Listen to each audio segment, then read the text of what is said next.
good story is hard to forget. A story is regarded as a sequence of events, usually told for the sake of providing entertainment or information. Stories can be told in many ways, but in modern times, they are most notably told visually and/or audibly. In my personal experience, I find video games and books to be among my favorite outlets for storytelling. Books traditionally allow authors to pack entire worlds into just handfuls of pages, but can leave much to be desired visually. On the other, more modernized hand, video games give developers the power to bestow upon their audience a much more interactive role in the story being told. And no matter how you like your stories told, I think we can all agree that the most impactful of stories can remain a part of and influence our lives forever. One such story that's influenced mine, as well as serve as the topic of today's video, is that of Alice in Wonderland. Alice's Adventures in Wonderland is a children's novel published by English author Charles Lutwidge Dodgson, aka Lewis Carroll, in 1865. The story follows a young girl by the name of Alice Little, who falls down a rabbit hole and wanders through Wonderland, a magical society inhabited by anthropomorphic creatures whose rules rarely make sense. The book itself falls under the category of literary nonsense, with instances of themes that make sense mixing with those that do not. During this time, where most children's books consisted of a theme or contained a moral of the story, Lewis Carroll chose to go against the literary grain and subvert his readers' expectations, although within good reason.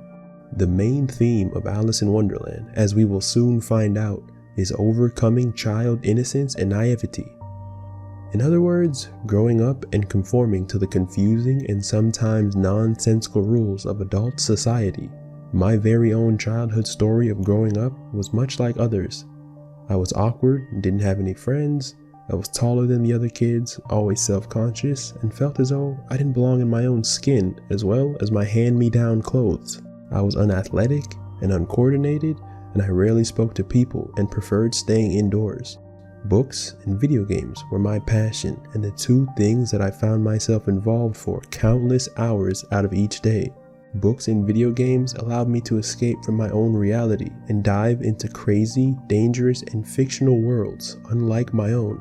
Picking up Alice in Wonderland in my local school library as a child allowed me to dive deep into one of the first and most insane worlds of all.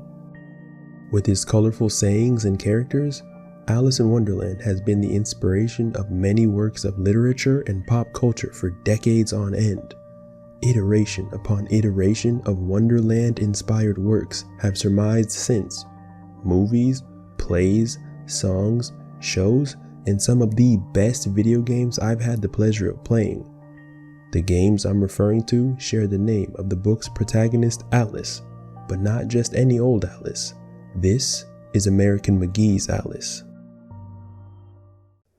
Before we can move on to what makes American McGee's Alice tick, let's first talk about why it's named that. More so, why he's named that. Due to Mr. McGee being such a busy man and probably being asked the same exact questions, I stuck to old interviews, forums, and live streams for my research. American McGee states he had an eccentric mother, and the story of his name has been retold numerous times during his childhood, one of them being she knew a woman in college who named her daughter America, with American being the equivalent for a son. Quite strange, isn't it? His childhood undoubtedly was just as strange, if not more. McGee met his biological father once at his 13th birthday party. Drunk, his father assaulted and attempted to murder the young McGee. McGee was exposed to many stepfathers thereafter throughout his childhood until his mother finally settled down with a transgender woman. McGee would one day come home to a desolate, empty house. His mother had sold the house and nearly everything in it to pay for her girlfriend's sex change operation, as well as 2 plane tickets for the couple. This left a young 16-year-old American McGee alone with nothing but his bed, books, clothing, and his Commodore 64 computer. Packing up his computer, McGee dropped out of high school, went through various jobs, and down the line became neighbors with John Carmack, the co-founder of ID Software and creator of Wolfenstein 3D. This chain of dark events would begin American McGee's journey into first-party video game creation and eventually American McGee's Alice. American McGee's Alice is a third-person, psychological, hack-and-slash, action-adventure platformer game originally released for the PC in the year 2000. It's a beautiful, gothic, Victorian dreamscape that showcases the mental state of one young Victorian-era English girl, Alice Little.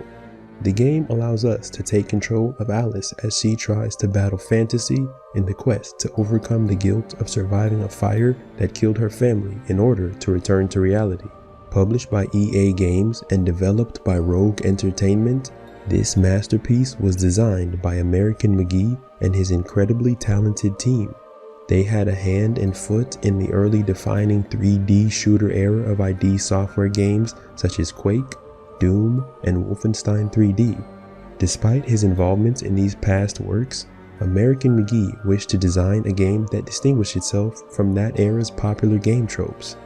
Subsequently, after joining Electronic Arts and being inspired by outside sources as well as his creative team through rough sketches and music, American McGee's Alice was born. It's time to find out what makes this game tick. The gameplay and mechanics of American McGee's Alice mirror the era in which it was developed. That era being unforgiving with platform positioning, manual saves and loads, and difficult enemy counts and placements within the levels. Although American McGee wished to move away from ID Software shooter games, he ironically would have to utilize a modified Quake 3 Arena engine to bring Alice's Wonderland to life. Upon partnering with EA, the company would license Ritual Entertainment's heavy metal FAC 2 engine for McGee's use in his new project. Alice's gameplay is heavily inspired by FAC 2. Both games are played in third person, are M-rated, feature similar elemental particle after effects, involve solving puzzles to progress, platforming, and a strong female protagonist trying to save their beautifully ethereal yet conquered world, with Alice Little in Wonderland and Julie Strain on Eden. As opposed to Julie Strain using extraterrestrial arms to free her Eden, Alice Little utilizes toys, and lots of them, in order to liberate Wonderland and its inhabitants. Throughout the game, Alice employs an assortment of 10 magical toy weapons, most of which have more than one mode of usage. From Vorpal blades to rubber balls with toy jacks, to music box bombs, flamingo croquet mallets, and grasshopper tea to perform in-game jumping hacks. There's more to this game's imagination than meets the eye. Alas, Alice's nigh omnipotent oiled arsenal is all but asinine without fuel. That fuel being Meta Essence. Meta Essence is the lifeblood of Wonderland and resides inside of all living creatures. Whether taken off of a fallen foe or picked up from where the respawns bestow, Meta Essence restores Alice's sanity bar and her magic energy meter. When they run out, Alice loses her mind and the ability to defend herself, as well as the attempt at reclaiming her life. Meta Essence can prove scarce to collect, so the player must use it wisely during the most heated moments. Let's move on to the star of the show and speak a little about what makes this version of Alice special. Most Alice-inspired iterations have a young female protagonist that rocks blonde hair, has an immature or naive persona that evolves over time, and traverses a harrowingly dangerous fantasy world. This in part is because of John Tenniel, the illustrator of Lewis Carroll's Alice books. His illustrations are what bled visual life into the many versions of Alice's story. I say that because Lewis Carroll never truly describes any of his characters' appearances in his novels, so John Tenniel filled in the blank for many fans. Despite his contributions, there were many critiques over the illustrations, as Carroll was very prideful of his own work while very critical of Tenniel's. In preparation of their upcoming game, American McGee and his team did their research and stayed true to the source material, more so than the man would like to take credit for. Alice's appearance in Lewis Carroll's novels are based off of a real girl, Alice Little, whose family Carroll befriended. Carroll would create, base, and tell the story of what would become Alice's adventures in Wonderland to the young girl during a boat trip. So in reality, Alice was indeed a curious, intelligent young girl with brown hair instead of blonde. And if Carroll was a friend of the little family but not Tenniel, then it's possible he simply didn't know what Alice even looked like. And on one hand, I think Alice shouldn't have been blonde in the illustrations to begin with, but on the other, I sympathize with Tenniel, as it's possible he wasn't given much guidance by the free-spirited Carroll in planning out the drawings. I really don't think he should have received the backlash that he did. But still, Tenniel did his best with what he was given and made the blonde Alice iconic in her very own way. That settles John Tenniel's vision of Alice. Now let's move on to American McGee's. American McGee's Alice is sporting long brown hair and the same long blue dress and white apron as popularized in the illustrations, albeit with a little bit of blood splatter. The differences other than hair color would be the appearance of Alice's apron, necklace, and footwear. I initially thought the symbol on Alice's right apron pocket was the symbol for the female gender turned upside down. A possible allusion to something more sinister? Maybe something threatening Alice's innocence or womanhood during her stay in the asylum. But it seems to be the astrological sign for Eris, the Greek goddess of discord, rivalry, and rebellion. To be associated with Eris is to stand up for and fight to the very end for what you believe in. On Alice's left apron pocket, there appears to be a curvy version of the number 4. This, in actuality, is the sign for Jupiter, the sign for luck, optimism, and opportunity. Around Alice's neck is a pendant in the shape of the Greek letter omega, symbolizing fulfillment, death, or the end of something. In Alice's case, these symbols and necklace definitely fall in line with Alice's quick-witted and stubborn nature to go against what she deems wrong. Not to mention fulfilling her subconscious need to repair her sanity, having the luck to survive a fire while her family did not, and even enduring years of physical, emotional, and mental strain that would have broken most people many times her age. Alice's last change comes in the form of her footwear, striped black and white stockings worn under black knee-high boots secured with silver buckles, the latest in the Mad Hatter's Fall Wonderland collection. Somebody's fabulous!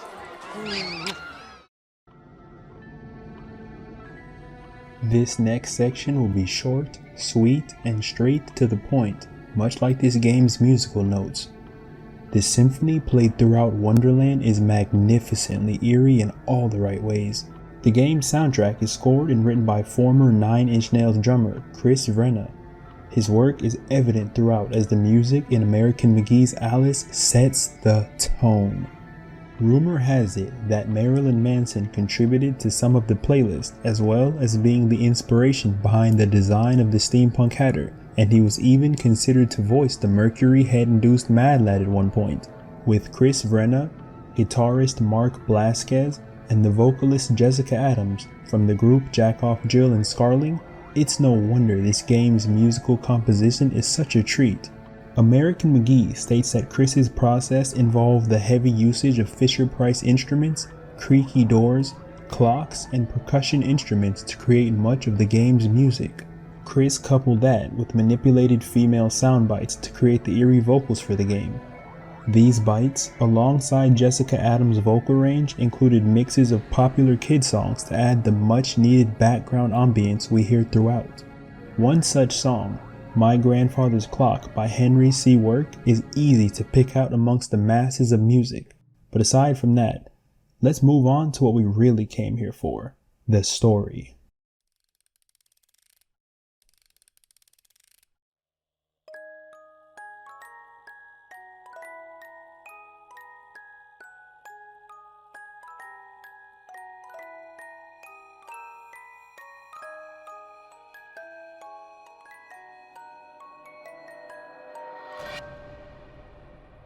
Our story begins on November 5th, 1863. A 7-year-old Alice Little is in a deep sleep, entranced by the thought of having tea with Wonderland friends, when a house fire grinds it to a fuming halt. Alice, her Her toy rabbit and her cat Dinah escape, but the same cannot be said for her family and their home, who are both lost to the flames. A mixture of burns, contusions, and the graphic deaths of her family cause Alice to be placed within Littlemore Infirmary for an entire year. Following her placement in the infirmary, Alice would then be transferred to and hospitalized on November 4th, 1864 at Rutledge Asylum, where she would spend the next 10 years in a catatonic state being cared for by Hieronymus Harry Q. Wilson and several other Institute staff members. Due to the negligence of 19th century medicine, Alice is subject to inhumane treatments and drugs. Alice's physical body remains mostly vegetative and unresponsive during her stay at the asylum, although mentally, she's fighting a battle to restore Wonderland as well as her sanity. This is where we, the player, start our interaction. Tuning in to the present day, a now 18-year-old Alice is called back to Wonderland by the White Rabbit, who explains that Wonderland, now ruled by the Red Queen, has become a corrupted dystopia in the time since Alice has been gone.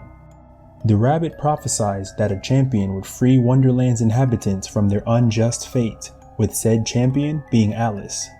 Alice reunites with her guide and old friend Cheshire Cat. The two exchange some colorfully cynical banter, and the journey begins with Alice chasing after Rabbit and inevitably losing track of him while entering the village of the doomed. Stir up no trouble, stranger. The Red Queen's agents are ruthless. I'm not afraid of her or her creatures. Never was, really. You should stand up to them.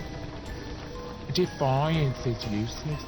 While the Queen reigns, only death can release us from this misery. Or her death, I suppose. Alice comes across a clan of enslaved torch gnomes that tell Alice she must seek out the Elder Gnome, who may be able to help her shrink down and follow after the White Rabbit again in this deja vu-esque scenario. Mushrooms, poppies, sugar and spice, all those things are very nice. When combined, the proper mixture makes a getting small elixir. I don't really like sweets. Upon finding him, the Elder Gnome takes Alice to the Fortress of Doors to gather various ingredients, concoct an elixir, shrink Alice, and send her to the miniaturized ecosystem, the Vale of Tears. Alice then comes across two familiar faces while there, the Mock Turtle and Chameleon, Bill McGill, whom she aids in retrieving their shell and home respectively by defeating the Duchess. Upon helping the Mock Turtle, he provides Alice with passage to the Wonderland woods. Once there, Alice makes her way through the woods and reunites with the White Rabbit, who wishes for Alice to meet with Caterpillar. Alice and Rabbit's reunion is cut short as Rabbit is crushed under the boot of the towering yet oblivious Mad Hatter. Alice then breaks down in a fit of self-loathing and doubt, crying her eyes out. Cheshire reaffirms Alice's mission and tells her she must hurry if she is to make it past the next area of fearsome foes. Everyone I love dies violently. Unnaturally. I'm cursed. Why go on? I'll just hurt others.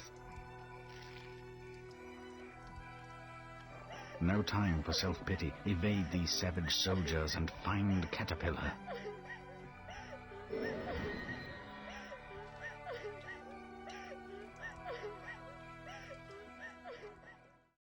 Man, I love the brief yet wonderful interactions between Cheshire and Alice in this game. Cat's usually devious but helpful behavior always takes the back seat to his true feelings of admiration and friendship towards Alice when it matters the most. Upon hearing Cat's words, Alice trudges on and eventually finds Caterpillar. Caterpillar informs Alice that Wonderland, a representation of her mind now driven insane, is corrupted due to her guilty conscience and trauma. She doesn't wish to go on, but Caterpillar urges her she must kill the Red Queen. Before Wonderland, before her mind can get better, it will get worse. Alice will suffer. She must suffer. In order to return everything to some modicum of regularity, she must grow up, take control of, and face the reality of her situation, both literally and metaphorically. Caterpillar then opens a portal to the fungiferous forest for Alice. Alice battles the voracious centipede, comes out the victor, and is awarded the Mushroom of Life. One bite from the mushroom and Alice is returned to her rightful size. Alice then finds herself in the land of fire and brimstone, a sort of hellish crossroad serving as a connecting point between the next locations Alice must visit. Within this hellscape, Alice finds the first piece of the Jabberwock staff, a weapon needed to destroy the creature of the same name. This creature being the next challenge to face before she can go on to defeat the Red Queen and free Wonderland. The first order of business leads Alice to speak to the Oracle, whom informs her of the next 2 locations of the staff pieces. Upon hearing the news, Alice travels to the Looking Glass Land for the next piece. Within the Looking Glass Land, there are 2 realms always at odds, as dominant as they are dazzling, the Pale Realm and the Red Realm. Alice traverses the Pale and Red Realm and aids the White Chess King in defeating the Scarlet Sovereign, the Red King. Following her triumph over the Red faction, Alice is knocked out by the Mad Hatter, who takes her back to his domain. Within this said domain, Alice makes short work of the Hatter's automatons, sexually frustrated spider dolls, and his henchmen Tweedledee and Tweedledum. Look, Dum, it's what's-her-name from the Neurotics Ward. Nurse's favourite lunatic. Oh yeah? Scrawny, ain't she? Who let her out then? They'll blame us most like. She'll need more medicine. Strong medicine. She got anything to eat? Doubt it. She never finishes a grub at the asylum. If she had any meat on her, she'd make a delectable dish. Despicable, grotesque and smelly louts. I'll fill your bellies all right. The bigger they are, the harder they fall. Spare me the platitude. Do you have any useful advice? Use their size against them. Bad timing. Pity. Reliable help is so hard to find these days. Come in, my dear. You're just in time for tea. I only take mine with friends.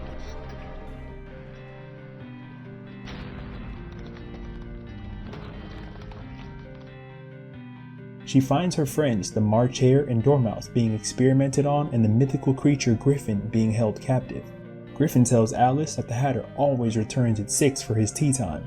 Alice then switches all the clocks in the factory to the allotted time, drawing the madman out to battle. The staff lacks only the Jabberwock's eye, though he has 2, I understand he's quite fond of them both. I doubt time will change his mind. Speaking of which, where's the Hatter? The little allusions to the source material really grease my gears.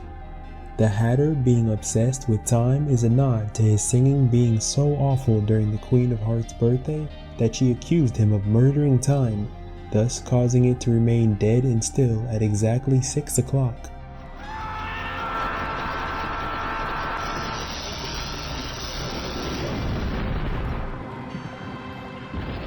After killing the Mad Hatter, Alice retrieves the second stab piece and frees Griffin, who goes off to rally allied forces as Alice fights the Jabberwock in the ruins of her old family home. Your family was expecting you to come to them, weren't they? We were all asleep. It was an accident. Selfish, misbegotten, and unnatural child. You smelled the smoke, but you were in dreamland taking tea with your friends. You couldn't be bothered. Your room was protected and spared, while your family upstairs roasted in an inferno of incredible horror. Amidst the battle, the Jabberwock preys on Alice's fear and survivor's guilt over her parents' death, overpowering her. That is until Griffin saves Alice by removing one of the Jabberwock's eyes, completing the staff. Hurry, Alice. The eye staff is yours. The troops are gathered. Everything is ready. I'll deal with the Jabberwock. You are our champion. Lead us to victory in Queensland. Alice uses the staff to break open the gates to the outskirts of the Red Queen's kingdom, Queen of Hearts Land. Alice passes through labyrinths above and below water, flies over steam pipes, and climbs giant machine cogs before reaching the Red Queen's castle, Queensland. Outside of Queensland, Griffin has already engaged the Jabberwock in combat. Griffin unfortunately perishes in the battle, which Alice doesn't take lightly. Bloodthirsty with revenge and fueled by the loss of yet another friend, Alice destroys the Jabberwock and reaches the Queen's castle. You've destroyed her guardian, Alice, and avenged my death. enter the ultimate battle. Must I fight on? Can't the Red Queen be persuaded to surrender? True words and logic rarely defeat evil intent. She is still strong, and so many have been harmed. They want revenge, which we call justice. She made this world, and she must pay. You must lead our forces against her. I'm not sure I know how to lead. Do your best, Alice. You can only do your best. You can always do best.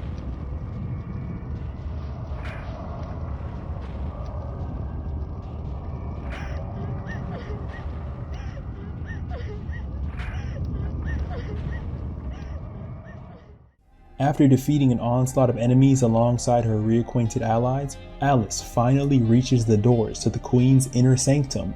Cheshire Cat, going against his cowardly yet helpful nature, wishes to give Alice one last piece of advice before the final battle for Wonderland commences. Bravery and I are not on intimate terms. My natural curiosity is tempered with caution. Thus I've lived long. But now, ignoring my instinct to flee or fib, I speak the truth without regard to consequence. Your courage deserves no less. You've suffered great pain, and you've caused some. You've endured deep grief and feelings of guilt, but you will be tested by a more wrenching anguish, Alice. There is worse to come. You and this Red Queen cannot both survive. You are two parts of the same man. Heartbroken yet again at the death of her closest friend and having nothing left to lose, Alice trudges on, alone. Upon entering the throne room, Alice dishearteningly says, "Who am I?" To which the Queen simply responds, "Off with her head." And the battle for Wonderland commences. Alice defeats the Queen in her throne room, ending the first phase of the boss fight. The Queen then transforms to reveal several other monstrous faces, a meaty, horrendous blob, the Mad Hatter, and even Alice? Once again, Alice's persistence and determination to continue in the face of failure is tested by the Queen giving Alice an ultimatum. You fear the truth. You live in shadows. Your pathetic attempts to reclaim your sanity have failed. Retreat to the sterile safety of your self-delusions, or risk inevitable annihilation. If you destroy me, you destroy yourself. Leave now, and some hollow part of you may survive. Stay, and I will break you down. You will lose yourself forever! Upon hearing the ultimatum, Alice refuses to give up after all she's accomplished, after all she struggled for, after all of the friends who have sacrificed for and believed in her. Alice gets back up and struggles on for one last fight. Swallowed up by a black void of nothingness, Alice runs and jumps atop the outer section of a ring of floating plateaus as the Queen's giant, grotesque, worm-like form fires devastating projectiles from its center. After a long, arduous battle, Alice defeats the Red Queen, resulting in the monarch exploding into pieces.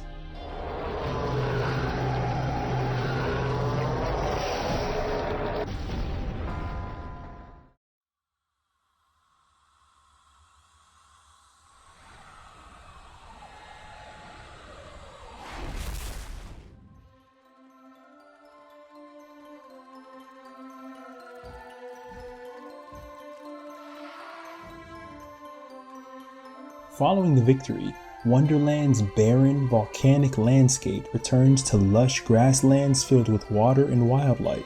The eternal night returns to the everlasting noon, and the beloved and benevolent Pale Realm rulers are returned to power, and Alice's deceased friends are revived and returned to their rightful ways.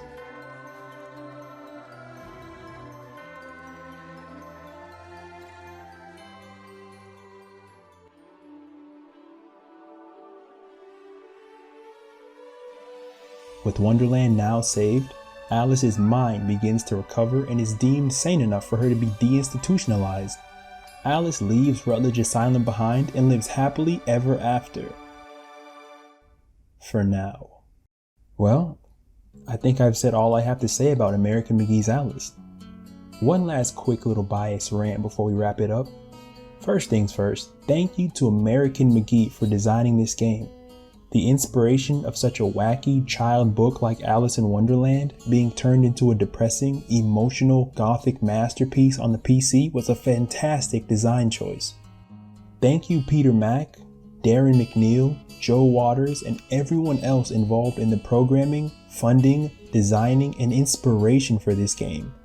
Big shout out to the creators of the mod using this video to make the game look better and brighter than it has in years through the American McGee's Alice HD 2020 mod by Omri Koresh, Tim Massing, and Kyle Ross. Alice has been through a lot for someone her age, but at the end of the day, she's still just a young adult. It's bad enough those formative years between childhood and adulthood are confusingly tough as one tries to find themselves. Now factor in a young girl trying to get through those years while being comatose after losing her entire family and being used and abused in an asylum by sadistic orderlies and experimented on by doctors. No matter what anyone says, Alice is trying her best. Sure, she's matured since her last trip to Wonderland as a child. In reality though, she's still just a child mentally, putting on airs of conviction as best she knows how while having others rely on her, even if they're imaginary. What I like most about Alice is that she has depth as a character. In the real world, she's a normal girl who's been physically, mentally, and sexually abused, yet she never stops going. She's not some hard-ass protagonist who hates others and doesn't feel. She may act like it, but it's only because she's been hurt in the past. She's not perfect. In fact, she's far from it. She makes mistakes, but she always tries to own up to them and right them. At the end of the day, she cares deeply for others in need. It's little nuanced details like this that make me feel the love and creative thought that went into this game. Whether you're a die-hard fan of Alice in Wonderland or not, whether you've read the books, watched Alice's story be animated or portrayed in live action or not, welcome in, and thank you regardless for watching this biased boy blabber. I can assure you, Mr. McGee and his team did a fantastic job researching the source material, while still shaping this game to their vision. From the Torch Gnomes literally mining meta essence to fund and power the Red Queen's empire, to the Mad Hatter personifying the truth behind the asylum superintendent and his nephews the Tweedle's treatment of patients, this game is as subtle as it is superficial. This game does its story, music, world, and characters poetic justice, and you cannot tell me otherwise. I love Lewis Carroll's Alice as well as American McGee's Alice.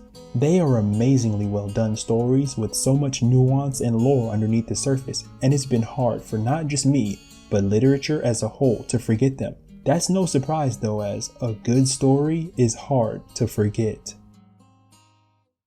Heyo, Zay here. I want to thank anyone who took the time to watch this biased narrative of one of my favorite games ever. I do have plans to eventually do Madness Returns, as this was meant to be a double feature narrative, but your boy ran into some technical difficulties along the way. Nonetheless, a separate video will allow me to give that game the heartfelt treatment it deserves. If you'd like to be updated on the video process or just daily foolishness and the like, feel free to follow me over on Twitter. I'm also a variety streamer who plays games over on Twitch. You can catch me on Saturdays and Sundays playing anything from survival horror to retro indies, speedruns, and Guitar Hero. But with that being said, that about wraps up our time here. Thank you guys all so very much and have a very, very mad day. Until next time, cool cats.